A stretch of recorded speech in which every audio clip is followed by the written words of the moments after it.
cute, adorable, or baby, you'll often hear these adjectives when describing a narcissist.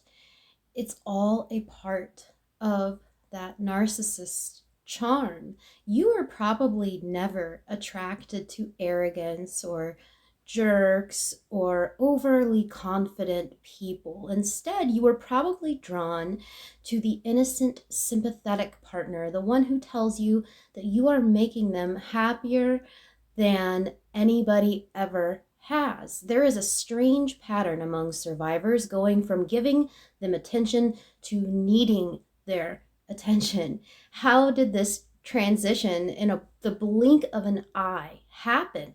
How did you lose your self-esteem to someone who seemed to have none at all to begin with?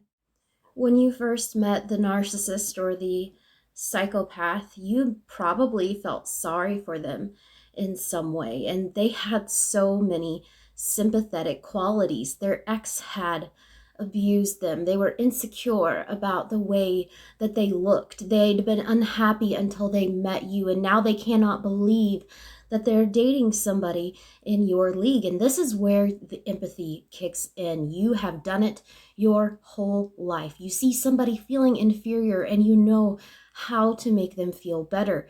You want to heal them, so you put yourself down to raise someone else up. And the narcissist is like no one else because they genuinely seem to adore all of your efforts. They compare you to past exes, idealizing you above everyone else. And it's as if all of your energies have finally found their purpose after likely being frustrated with the unending, not so appreciative complaints of past partners.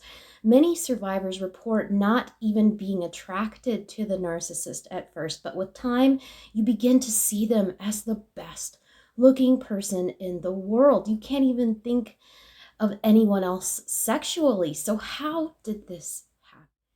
You are, by pouring all of your empathetic capital into healing their supposed insecurities, you come to a point where you actually start to believe that your own kindness and your own compassion, you become obsessed with proving your loyalty because you believe the problem in the relationship is their insecurity. And if you make yourself vulnerable enough, surely they will learn to overcome this superiority complex. But that was never the problem, and it never will be. You know now that you spent all of this time chasing a manufactured illusion, a visible illusion. You were under the impression that they thought they were lucky to be with you. You probably didn't like that power dynamic, so you built your partner up.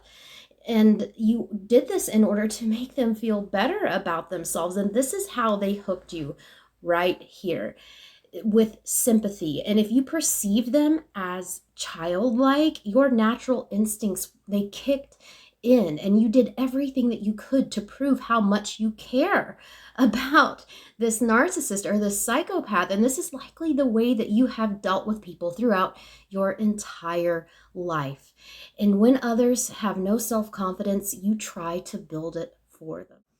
Like a narcissist or like a psychopath, you can probably sense insecurities in everyone. And the difference lies in how you act upon these insecurities. Narcissists, they see them as a way to manipulate and control their victims. Empathetic people, on the other hand, they seek to cure these insecurities with love, compassion, and loyalty. And this is why so many survivors find themselves surrounded by negative people after a breakup, because for a very long time, you probably gained your sense of self-worth from making other people happy. So when the narcissist or the psychopath came along, you had more self-worth than ever before because it was dependent upon others. You experienced chemical changes, forming an immediate bond of love and trust, and you were willing to do whatever it took to build up their happiness. You constantly complimented their looks. You did not mind paying for dates. You laughed at their jokes even when they weren't funny, and in return, you were rewarded with this overwhelming appreciation that gave your life meaning. But somehow in this whirlwind, you suddenly found the tables turned, and it happened so fast. Instead of sympathetically reassuring the poor guy or girl, you found yourself desperate for their approval. Additionally, the attention started coming from other sources, and your unique ability to make them happy was not so unique after all. And this triangulation is and was pure torture. And they would use the silent treatment to punish you and deride your once needed sympathies, and you began to feel stupid and unattractive, needy, and useless. And your solution was to continue self depreciating and self destructing to make room for their feelings. You brushed aside complaints of their lying and their triangulating because they made it very clear that that kind of talk was absolutely unacceptable. And in this, can you kind of see what happened? The ball was in their court. And the scary thing is, despite your own beliefs, it was never in your court to begin with. And all they did was make you believe that it was in your court.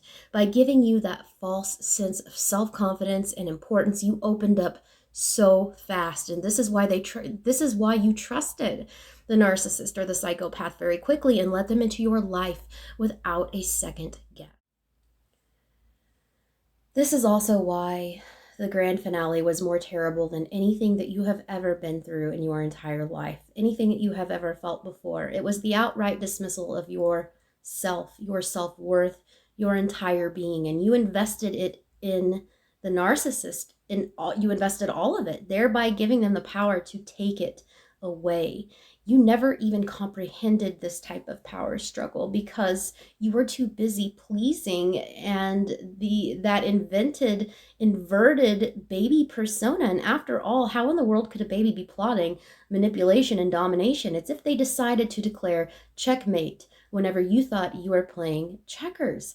And you were addicted to more than just the narcissist attention, and you were addicted to their approval of your attention. You felt empty without it, and that's why a narcissistic breakup takes so long to recover from.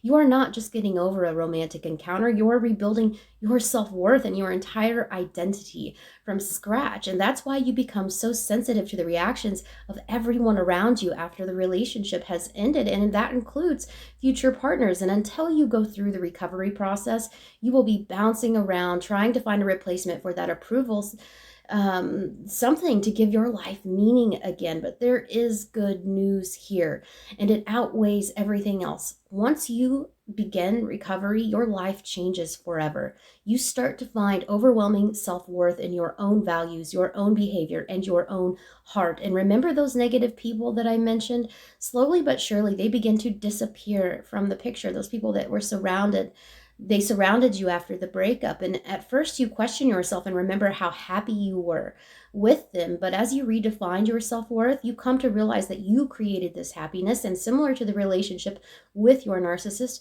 you thought these people needed your happiness. Well, it isn't your responsibility anymore. You have better things coming your way.